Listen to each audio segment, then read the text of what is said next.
Assalamu alaikum friends, I am Miraj Patul. I hope that you people are fine and doing good. सबसे पहले तो in advance आप लोगों को happy independence day. और मेरी दुआ है कि मेरे इस मुल्क को अल्लाह ताला दिन दुगनी रात चुगनी तरक्की अता करे। आप लोगों से गुजारिश है कि अपनी दुआओं में अपने मुल्क को और मुझे भी ज़रूर याद रखिएगा। So now move to my topic. आज हम अपने वीडियो में जेनेटिक इंजीनियरिंग का एक टॉपिक है रिकॉम्बिनेंट डीएनए टेक्नोलॉजी, वो डिस्कस करेंगे। सो चलें हम पहले तो रिकॉम्बिनेंट डीएनए टेक्नोलॉजी के हवाले से बात कर लेते हैं कि ये होता क्या है। रिकॉम्बिनेंट डीएनए टेक्नोलॉजी के अंदर होता क्या है। रिकॉम्बिनेंट का मीन होते हैं कि एक डीएनए हमारे पास है, सपोज कर लीजिए ये हमारे पास एक नॉर्मल डीएनए है।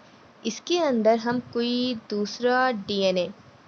भी दूसरा डीएनए वो ऐड कर देंगे, या हम इसमें से कोई पार्ट रिमूव कर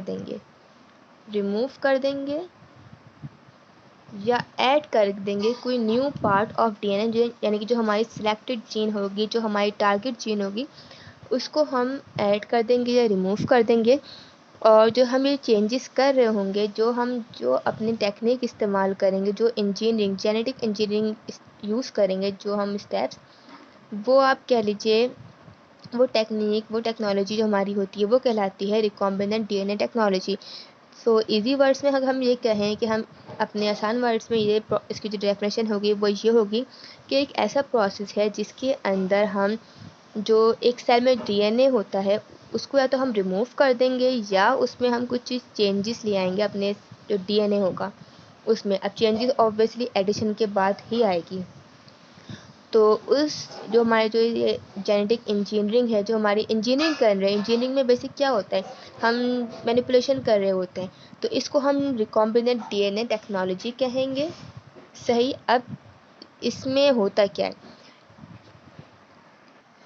इस स्टेप्स में एक्चुअली इसमें हो क्या रहा होता है कि हम पहले तो अपनी जो डिज़ायर जीन होती है, डिज़ायर जीन कह लें या डीएनए जो है हमारे पास, सपोज कर लें ये वाला जो हमारे पास हमने एक सर्कुलर मैंने शेप दे दी है इसको, ठीक है। मैं इसमें से इसको मैं हाईलाइट कर लेती हूँ डार्क करके।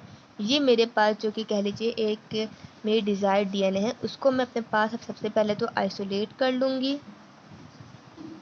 और उसको आइसोलेट करने के बाद मैं इसको अपने दूसरे डीएनए में मैं इसको यहाँ पे पिंक से शो कर देती हूँ। पिंक डीएनए के अंदर इसको मैं यहाँ पर इंट्रोड्यूस करवा दूँगी, तो कुछ इस तरह का बन जाएगा। ठीक है जी।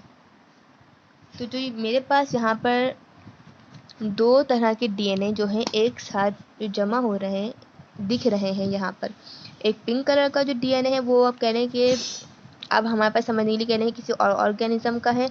और जो मेरा डीएनए जीन ऑफ इंटरेस्ट था, जिसको मैंने ब्लू से यहाँ पे शो करा हुआ है, वो मेरे पास जिससे मुझे अपना काम करना है, वर्क करना है, वो मैंने यहाँ पे इस पर इंसर्ट करवाया। इंसर्ट कैसे होगा, ये सब चीज़ें इंजीनियरिंग के स्टेप्स क्या है, ये हम आगे डिस्कस करेंगे। You don't have to worry about it.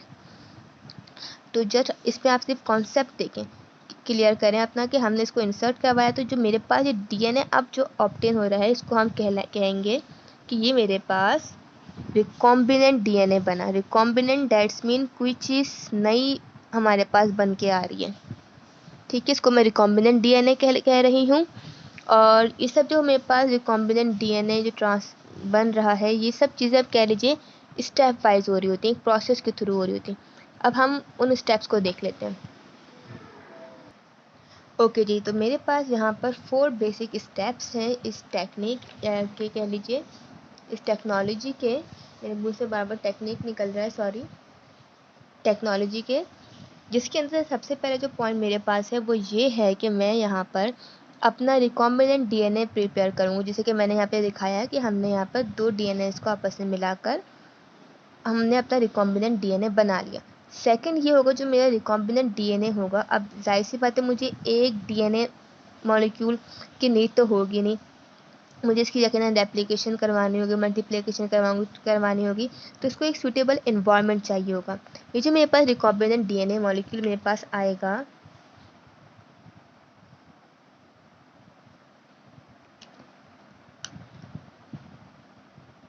इसको यकीनन मैं किसी होस्ट में शिफ्ट करूँगी, होस्ट सेल में।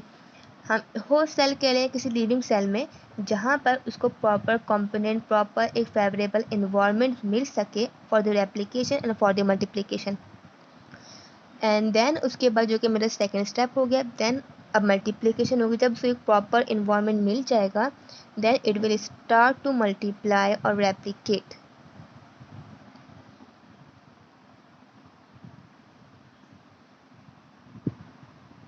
जब मल्टीप्लिकेशन हो जाएगी तो फिर हम उसके बाद अपना लास्ट स्टेप पर आएंगे, जो कि होगी सिलेक्शन। ये सब कैसे होंगे ये हम अभी briefly we will check this out. Selection करेंगे अपने सेल्स की जो मल्टीप्लाई हो जाएंगी, वो क्यों करेंगे वो भी हम आगे देख लेते हैं। सही है, तो हम पहले अपने फर्स्ट स्टेप पर आ जाते हैं।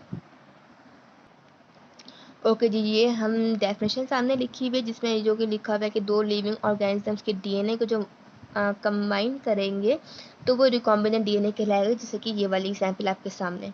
ये हम क्यों कर रहे हैं ये भी हम आगे देख लेंगे, ठीक है। अब रिकॉम्बिनेंट डीएनए की प्रिपरेशन के लिए हमें जो 3 चीज़ें चाहिए होती हैं, नंबर 1 वेक्टर। ये सब क्या होते हैं we will discuss it later. और नंबर 2 रिस्ट्रक्शन एंजाइम। ये एंजाइम्स भी क्या होते हैं ये भी मैं आपको बता देती हूँ। रिस्ट्रिक्शन एंजाइम्स और इन थर्ड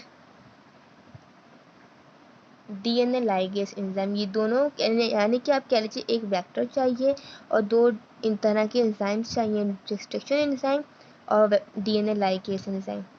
ये एंजाइम्स का फंक्शन क्या है ये भी बताते हैं आपको। वेक्टर, पहले हम वेक्टर को डिस्कस कर लेते हैं। देखिए वेक्टर कोई भी ऐसी चीज़ कह लीजिए, कोई भी ऐसी बॉडी, कोई भी ऐसी व्हीकल कह लें आप, जो कि हमें कैरी करने में, ट्रांसपोर्ट में हेल्प कर रही होती है। ट्रांसपोर्ट किसकी हम यहाँ पे करेंगे, ऑब्वियसली जो हमारा डीएनए है, यहाँ पर रिकॉम्बिनेंट डीएनए होगा, उसको होस्ट सेल में लेके जाने के लिए, जैसे कि मैंने यहाँ पे दिखाया जो रिकॉम्बिनेंट डीएनए बनाया उसको मैंने होस्ट सेल में, होस्ट सेल हम इन मेजॉरिटी यहाँ पे मैं बैक्टीरिया की बात कर रही हूँ, क्योंकि हम ह्यूमन के ऊपर तो कोई एक्सपेरिमेंट कर नहीं सकते। ऑब्वियसली बैक्टीरिया हमारे पास सबसे ज़्यादा कन्वीनियंट होता है फॉर द एक्सपेरिमेंट, ठीक है। तो हम यहाँ पे बैक्टीरिया की ही बात कर लेते हैं, बात करते हैं, ठीक है। तो अब हमें मुझे अपने यहाँ पे जो है बैक्टीरिया के अंदर अपने रिकॉम्बिनेंट डीएनए को शिफ्ट करना है, तो मैं उसको आसानी से बस यूँ उठा के यूँ तो डालने से रही, तो ऑब्वियसली मुझे कोई वेक्टर, कोई एक बॉडी, कोई एक ऐसा व्हीकल दैट्स मीन कोई ट्रांसपोर्ट में हेल्प करने वाली चीज़ मुझे चाहिए होगी, जो कि मेरे रिकॉम्बिनेंट डीएनए को होस्ट में डाल सके, ताकि वो आगे फर्दर रेप्लिकेट कर सके, मल्टीप्लाई हो सके।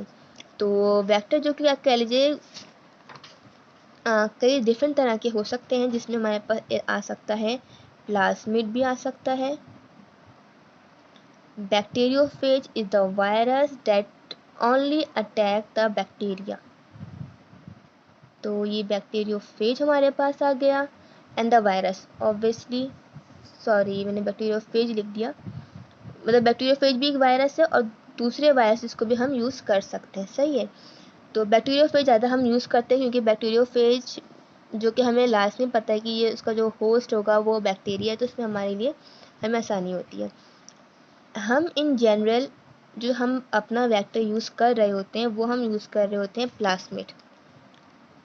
प्लाज्मिड हम इस्तेमाल इसलिए कर रहे होते हैं, इसकी जो मेन पॉइंट्स हैं ना प्लाज्मिड के, कि हम सिर्फ प्लाज्मिड को ज़्यादा प्रेफर क्यों करते हैं, उसकी वजह ये है, हम आगे लिखे हुए हैं कि एक तो ये कि सबसे पहले सेल्फ रेप्लिकेटिंग है, इसमें हमें नीड नहीं होगी कि हम कोई फोर्स लगाएं, एक्सटर्नल फोर्स लगाएं, नहीं, ये सेल्फ रेप्लिकेटिंग है। जैसे ही वो अपने होस्ट में जाएगा तो ऑटोमेटिकली उसको जब मशीनरी मिलेगी अपने, तो वो अपने आप को रेप्लिकेट करना शुरू कर देगा। ये हमारे जो नॉर्मल बैक्टीरियाज के अंदर, जहाँ हमें कहाँ से मिलता है, ये नॉर्मल बैक्टीरिया से हम ऑब्टेन करते हैं, उसमें ये एक्स्ट्रा क्रोमोसोमल यूनिट की सूरत में होता है, ये इंडिपेंडेंटली रेप्लिकेट करता है। लेकिन जब जो क्रोमोसोमल डीएनए यानी कि जो हमारे पास क्रोमोसोम्स में एज बैक्टीरिया में मौजूद होता है, यानी कि हमारे पास आ गया बैक्टीरिया, ये इसका अपना जो लॉन्ग थ्रेड सा होगा, ये हमारे पास आप कह लीजिए, मेरा थोड़ा सा डर्टी से गंदा सा बन गया, तो ये क्रोमोसोमल है, जो छोटे से इसमें सर्कुलर शेप के होंगे तो वो प्लाज्मिड होगा। Number of plasmid could be very, ठीक है, अलग अलग हो सकते हैं। तो जब भी रेप्लिकेट करेंगे तो इनमें रेप्लिकेशन में तो जो बैक्टीरिया के अपने खुद के प्लास्मिड और क्रोमोसोमल डीएनए में कुछ कोरिलेशन पाया जा सकता है, लेकिन जो प्लास्मिड है ये सेल्फ रेप्लिकेटिंग और इंडिपेंडेंटली वर्क करने वाला होता है, जिसकी वजह से हम आप कह लीजिए प्लाज्मिड को ज़्यादा प्रेफर करते हैं। जबकि अगर हम इस वायरस को देखते हैं तो वायरस को बैक्टीरिया के क्रोमोसोम्स की और बैक्टीरिया की किसी होस्ट की नीड होती है फॉर द रेप्लिकेशन। वो बैक्टीरिया फेज जिसे हम सपोज कर लेते हैं, वो वायरस में जाएगा, वायरस में जाने के बाद अपना डीएनए इंसर्ट करेगा, इंसर्ट करने के बाद वो जो उसका डीएनए होगा वो बैक्टीरिया के डीएनए में जाकर आप कह लें जो मर्ज हो जाएगा। देन उसकी मशीनरी को यूज़ करते हुए रेप्लिकेट करेगा। फिर उसके बाद उसकी लाइसिस वगैरह हो जाती है, यानी कि सेल बैक्टीरिया सेल जब बर्स्ट होगा तो फिर बहुत सारे वायरसेस बाहर निकल के आएंगे, तो बहुत सारी लंबा प्रोसेस हो जाता है। जबकि प्लाज्मिड के अंदर ये होता है कि वो सेल्फ रेप्लिकेटिंग है और इंडिपेंडेंटली है, उसको बैक्टीरिया के जिसे कह लीजिए कोरिलेट ज़रूर करता है, लेकिन ये नहीं बोलेंगे कि अगर क्रोमोसोमल डीएनए अगर रेप्लिकेट नहीं कर रहा तो प्लाज्मिड भी नहीं करेगा, नहीं, वो कर सकता है रेप्लिकेट। तो इसलिए हमारे लिए हमारा काम आसान हो जाता है उससे, इसलिए हम यहाँ पे प्लाज्मिड हम लोग लेते हैं। और प्लाज्मिड की जो जो हमारे पास कह लें जो हम अपना रिकॉम्बिनेंट डीएनए के अंदर इंसर्ट कर रहे होते हैं, उसका साइज़ और प्लाज्मिड का साइज़ मतलब कह लें ये डिफरेंट टाइप्स के हो सकते हैं। ये नहीं कि एक ही तरह का प्लाज्मिड तो हमेशा वही मिलेगा। हमारे जिस तरह जेनेटिक इंजीनियरिंग में एडवांसमेंट आती जा रही है, उसी हिसाब से आप कह लीजिए डिफरेंट तरह के प्लाज्मिड हमें ऑब्टेन भी हो रहे हैं। कोई ईस्ट भी हम से भी हम हासिल कर सकते हैं प्लाज्मिड, ठीक है। अच्छा, वेक्टर के बाद हम आ जाते हैं रिस्ट्रिक्शन एंजाइम्स पे। ये रिस्ट्रिक्शन एंजाइम वो एंजाइम्स होते हैं जो कि कट करने के काम आ रहे होते हैं। कट करते हैं ये स्पेसिफिक साइट, ये ख़ास साइट को कट करते हैं, यानी कि ख़ास स्पेसिफिक सीक्वेंस को कट करते हैं। ये आपके पास डीएनए है, अब इसको ड्रॉ कर लेते हैं हम, ठीक है। यहाँ पे देख लेते हैं, हमारे पास सपोज करें कि ये सीक्वेंस है ATGAC, ठीक है। ये सीक्वेंस हमारे पूरे डीएनए में जहाँ पर भी होगी और कोई भी हमारे पास एक एंजाइम है, ठीक है, वो एंजाइम स्पेसिफिक है। डिफरेंट एंजाइम डिफरेंट सीक्वेंस के लिए स्पेसिफिक होते हैं। ये जब एंजाइम हमारे पास उसको सीक्वेंस दिखेगी कि पूरे होल जीनोम में कहीं पर भी, वो आकर उसे कट कर देगा, वाकई कट कर देगा। रेस्ट्रिक्शन एंजाइम कट कैसे करता है? ये जो रेस्ट्रिक्शन एंजाइम होता है, ये जो हमारे पास आप कह लीजिए डबल स्टैंडर्ड है। एक सीक्वेंस यूँ होती है, दूसरी सीक्वेंस यूँ होती है, सही यूँ हो, इस तरीके से हमारे पास होता है डीएनए। तो जो डीएनए के फॉस्फोडाइस्टर बॉन्ड, जो यानी कि आप कह लीजिए ए और टी के बीच में जो हमारे पास बॉन्डिंग होती है उसको कट करेगा। हमारे पास यहाँ पर जो ए और टी के बीच में जो हमारे पास बॉन्डिंग है, इस फॉस्फोडाइस्टर बॉन्डिंग हमारे पास होती है, उसको वो कट कर देगा। जब वो कट कर देगा तो उसके रिजल्ट में क्या होता है कि हमारे पास सपोज करें ये डीएनए के स्ट्रैंड को यहाँ पे आके कट कर दिया। जब वो कट करेगा तो हमारे पास डीएनए के स्ट्रैंड पर स्टिकी एंड्स कह लीजिए ओवरहैंग्स हमें मिल जाते हैं। ओवरहैंग्स मीन के लटके हुए एंड्स होते हैं, यानी कि यहाँ पर देखें अब ये और ये अलग हो गया, ये वाला पॉइंट जब अलग हो गया, जब वो दूर गैप हो जाएगा तो इनके बीच में एक के गैप सा आ गया, जिसकी वजह से इनके पास स्टिकी एंड्स आ गई। ये अभी जो न्यूक्लियोटाइड्स हैं इनकी यहाँ की कह लीजिए कि बाउंडिंग ख़त्म हो गई है, तो जिसकी वजह से ये इनके बीच में गैप भी आ गया और स्टिकी एंड्स भी आ गए। ये स्टिकी एंड्स आगे चल के हमारे काम आते हैं जब उनको अपनी कॉम्प्लीमेंट्री सीक्वेंस मिलती है तो वो ईजिली बाइंड हो जाते हैं। ओके, जो हमारे पास सेकेंड एंजाइम था डीएनए लाइगेज एंजाइम। लाइगेज का एंजाइम का जो फंक्शन होता है वो बिल्कुल अपोजिट होता है रिस्ट्रिक्शन एंजाइम्स के। इसका काम होता है कि ये ज्वाइन करता है, जो कि हमारे पास ये स्टिकी एंड्स थे ये टूट गए थे। अब होगा क्या, जब मैं यहाँ पर अपना जो स्पेसिफिक डीएनए होगा, स्पेसिफिक डीएनए की सीक्वेंस जो कि होगी ऑब्वियसली हमें जब हम बाइंडिंग करवा रहे हैं, हम ज्वाइनिंग करवा रहे हैं अपनी जीन ऑफ इंटरेस्ट का इस प्लास्मिड के अंदर, तो यकीनन मुझे सीक्वेंस का ख्याल रखना पड़ेगा कि कोई ऐसी सीक्वेंस उसके दोनों साइड्स पर हो मेरे डीएनए के। अब मैं सपोज करें मैं यहाँ पे डीएनए बना लेती हूँ अपना, तो उसके यहाँ पर ऐसे साइट्स मौजूद हों जो कि ईजिली वहाँ पे जाकर कह लें स्टिकी एंड्स पे जाके बाइंड कर सके, क्योंकि अगर कॉम्प्लीमेंट्री नहीं होगा तो ये बाइंडिंग तो होगी नहीं। तो फिर ये जो हमारे पास आप कह लीजिए हमारा जो जीन ऑफ इंटरेस्ट होगा वो उनके स्टिकी एंड से जाके बाइंड कर लेगा यहाँ पर। तो ये हमारे पास कह लीजिए ये बाइंडिंग बन जाएगी।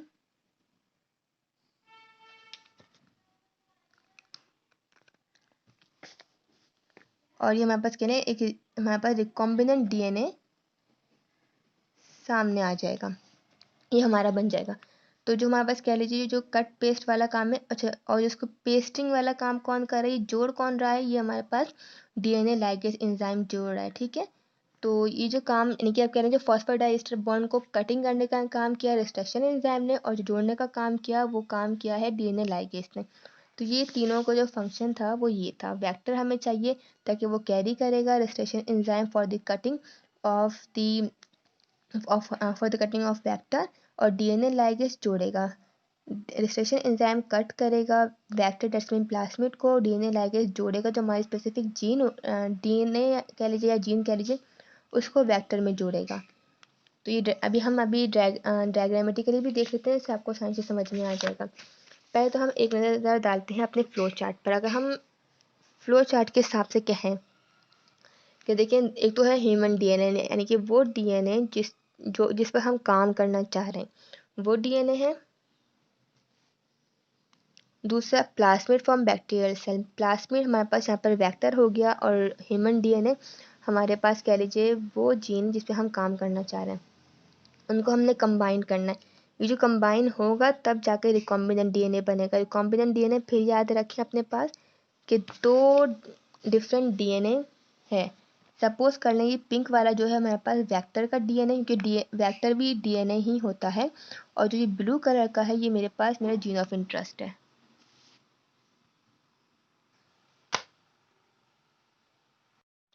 तो अच्छा जी, तो अब हमने यहाँ पे क्या करा, हमने यहाँ पे सपोज कर जो ह्यूमन डीएनए हम यहाँ पे ले रहे हैं वो हमने यहाँ पर सपोज कर लेते हैं कि हमने यहाँ पर इंसुलिन जीन ले लिए। इंसुलिन जीन ली है, साथ में जो हम इस स्टेप पे जो हम चीज़ें डालेंगे वो हो जाएगा रिस्ट्रक्शन एंजाइम। मैं इसको यहाँ पर RE लिख देती हूँ, एंड इसके साथ ही प्लास्मिड। रिस्ट्रक्शन एंजाइम यकीनन प्लास्मिड के एतबार से हम लेंगे, रिस्ट्रक्शन एंजाइम बहुत सारे होते हैं, हम कोई सारे मतलब कि अपनी मर्जी के हिसाब से नहीं डालेंगे, हम जो हमारे पास प्लास्मिड में सीक्वेंस मौजूद होगी उसी के हिसाब से हम अपना एंजाइम सेलेक्ट करेंगे।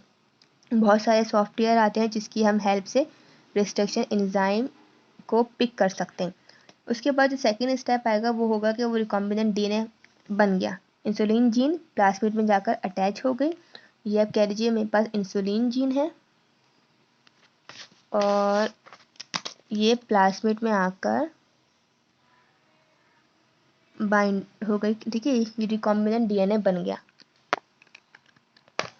पे जो रिकॉम्बिनेंट डीएनए होगा, मैंने कैपिटल R लिख दिया। रिकॉम्बिनेंट डीएनए बाइंड किससे होगा, यानी कि अभी कम्प्लीटली बाइंड हुआ नहीं है, अटैच हो रहा है। फिर मैं इसमें लाइगेज एंजाइम डालूंगी तो वो कम्प्लीटली यहाँ पर बाइंड हो जाएगा, इसको इस तरह की शेप आ जाएगी। फिर अब इस रिकॉम्बिनेंट डीएनए को मैं ट्रांसफ़र करूँगी इन होस्ट सेल, जैसे कि पहले भी बताया कि हम बैक्टीरिया को ही प्रेफर करते हैं। फिर यहाँ पे हमारे पास हो जाएगी क्लोनिंग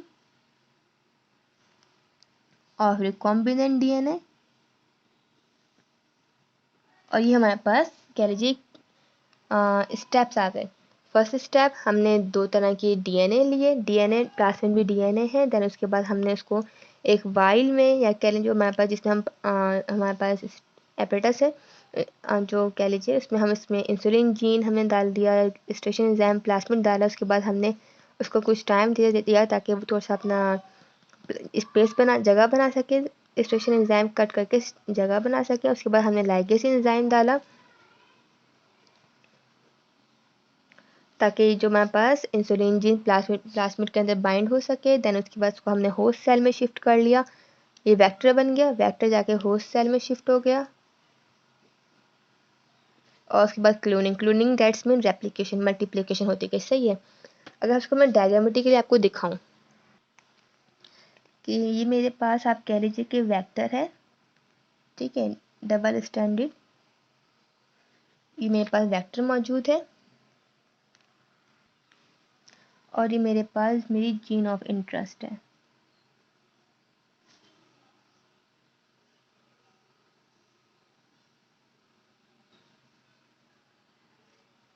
ठीक है जी।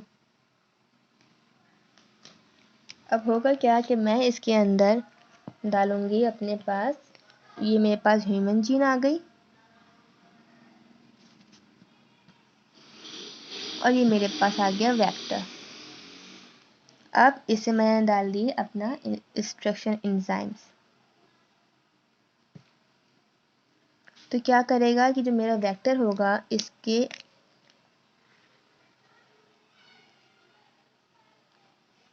वो कट स्पेसिफिक साइट पे जाकर वो कटिंग कर देगा रिस्ट्रिक्शन एंजाइम, और फिर इसके अंदर स्टिकी एंड्स और बाइंडिंग साइट्स आप कह लीजिए, मुझे वो ओवरहैंग्स मुझे मिल जाएंगे मेरे रिस्ट्रिक्शन एंजाइम्स के सॉरी प्लास्मिड के ऊपर। फिर देन और यकीनन इधर ह्यूमन जीन पे भी उसकी कोई स्पेसिफिक साइट होगी इस एंजाइम्स की, हम एक से ज़्यादा एंजाइम भी यूज़ कर सकते हैं। तो मेरे पास इधर भी स्टिकी एंड्स मिल जाएंगे मुझे,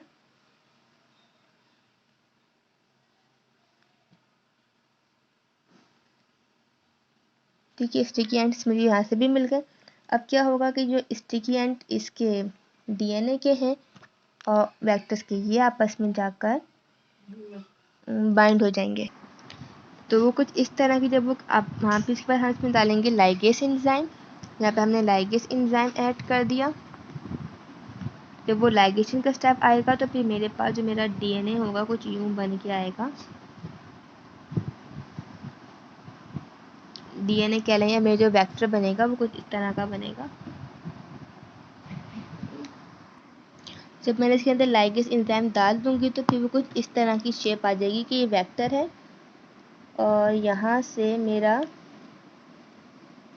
जो मेरी जीन ऑफ इंटरेस्ट होगी वो जाकर उनकी स्टिकी एंड से बाइंड हो जाएगी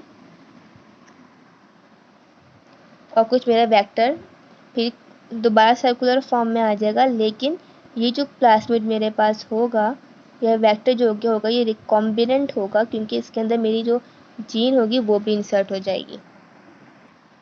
अब जो मेरे पास ये रिकॉम्बिनेंट डीएनए बन के सामने आ गया है, इसको मैं होस्ट सेल में, मेरे पास ये जो होस्ट है that's mean bacteria,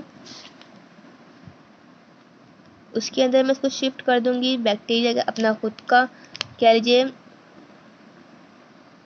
chromosomal DNA, obviously सी बात है वो उसके पास होगा। और जब मैंने इसमें अपना अपना डीएनए इंसर्ट कर दिया, अपना वेक्टर्स में मैंने शिफ्ट कर दिया,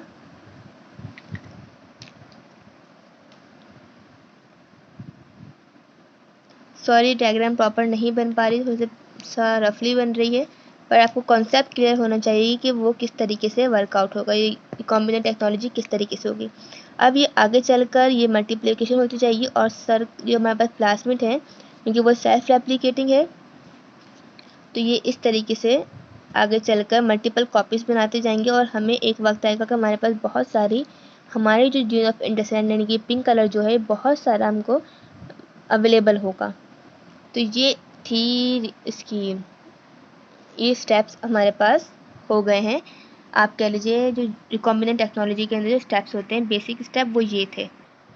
जैसे कि डायग्राम के जो स्टेप नंबर 2 है वो insertion of DNA into host cell था, यानी कि जिसे मैंने डायग्राम में आपको बताया। लेकिन अगर हम यहाँ पे बात करते हैं, अगर हम आर्टिफिशियली, एक तो नेचुरली जो होता है ये भी हमारा जो प्लास्मिड कह लें या कोई और जो जेनेटिक मटेरियल बैक्टीरिया के अंदर ट्रांसफ़र हो रहा होता है, यानी कि वो स्टेप्स कहलाते हैं कंजुगेशन, ट्रांसफॉर्मेशन वगैरह।